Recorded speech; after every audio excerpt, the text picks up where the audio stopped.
Gusto mo bang magkaroon ng life insurance? Gusto mo bang malaman kung kailangan mo ba ito o hindi? Panoorin mo ito. If you are here, then you are on the road to become wealthy and debt-free.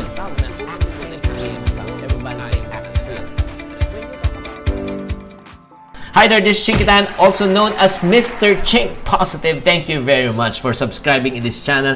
Every day po, nag-upload po kami ng mga bagong videos to enlighten you about money, kung ano diskarte po sa buhay, paano hindi malugi, paano kumita ng pera, paano magpalago ng pera.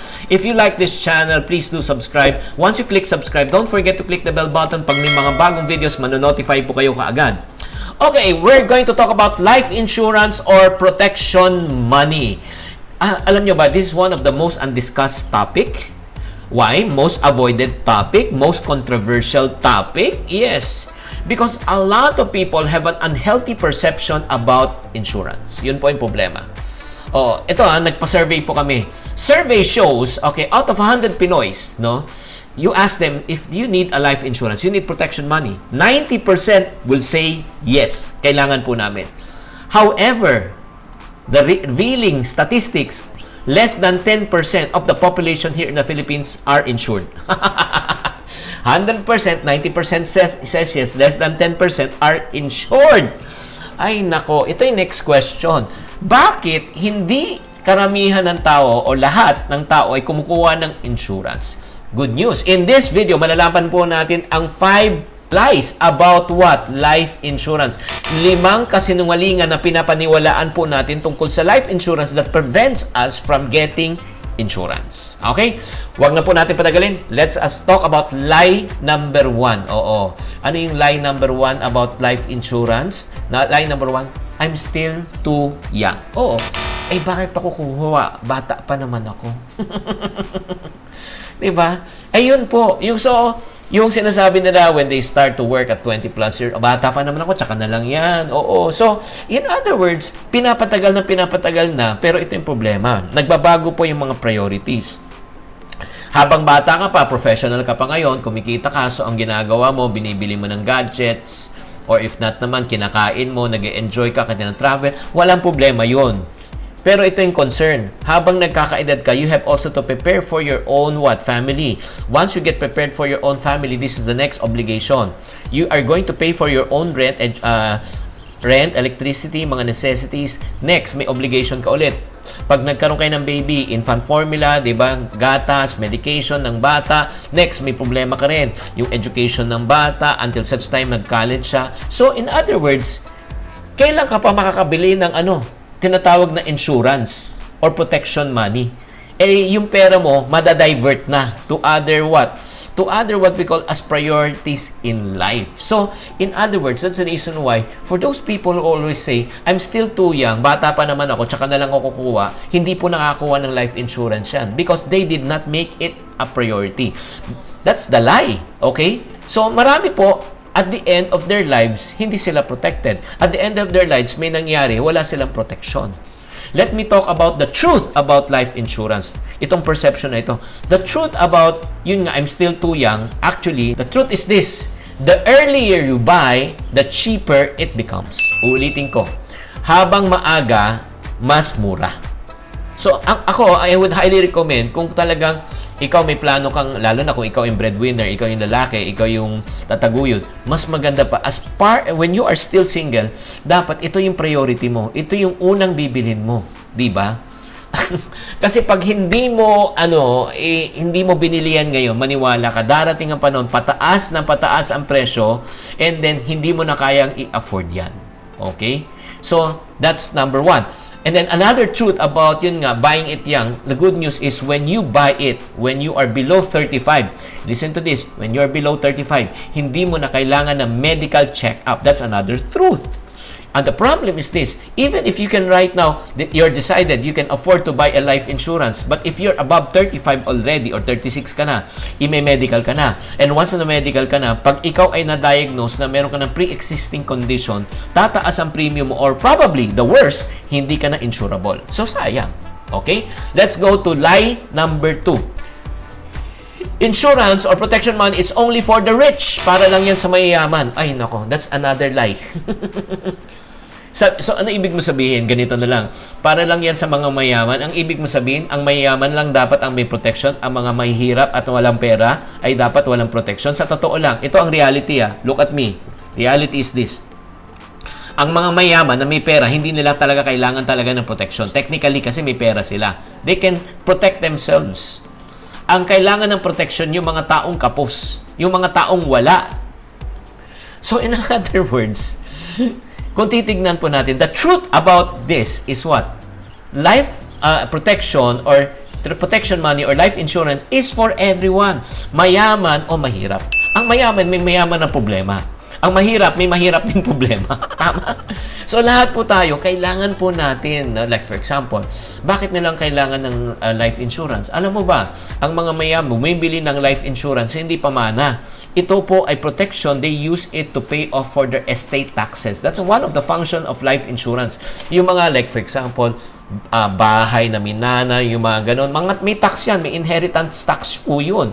Diba? So, ang mangyayari po niyan, yung mga kunyari, namatay na, yung perang yun po yung pambabayad. Oo, as inheritance tax or what we call as yung mga tinatawag na pag-transfer ng mga titles. Yun po yun. Diba? So, in other words, yun po yun. Pero para sa mga mahirap naman, yung mga kapos talaga, kung bakit nila life insurance, bakit nila kailangan pera, just in case na may mangyari po sa breadwinner, may pera po yung pamilya. Diba? May maiiwan. Third lie about life insurance is what? I will get protection or life insurance when I have more money. Tsaka na lang ako kukuha pag may nadagdag na sweldo ko, pag may pera na ako. Tanong ko sa inyo, paano kung di na tayo nagkapera? Paano kung di na nadagdagan ng sweldo natin? In other words, lalong sasama ang ating situation. Lalong lulubog ang ating situation. Bakit? Ay, nako, sa totoo lang. Pag hindi mo prioritize ngayon ang life insurance and protection money, if something happens to you physically, ano mangyari? Lalo ka mangungutang. Tama? How many people that I saw, they never really planned for their protection. Nawala yung breadwinner. Tapos naiwan yung bread eaters, yung mga dependents. So, ano nangyari? Nagkanda utang-utang, binenta lahat yung mga gamit, binenta yung ari-arian just to sustain themselves kasi wala ng pera. The truth about this is this. It will prevent you from getting into financial debt when you have protection money. Yun yung importante natin kailangan isipin. Huwag mo isipin, ay wala pa naman ako pera, tsaka na lang kukuha pag nadagdagan ng... No.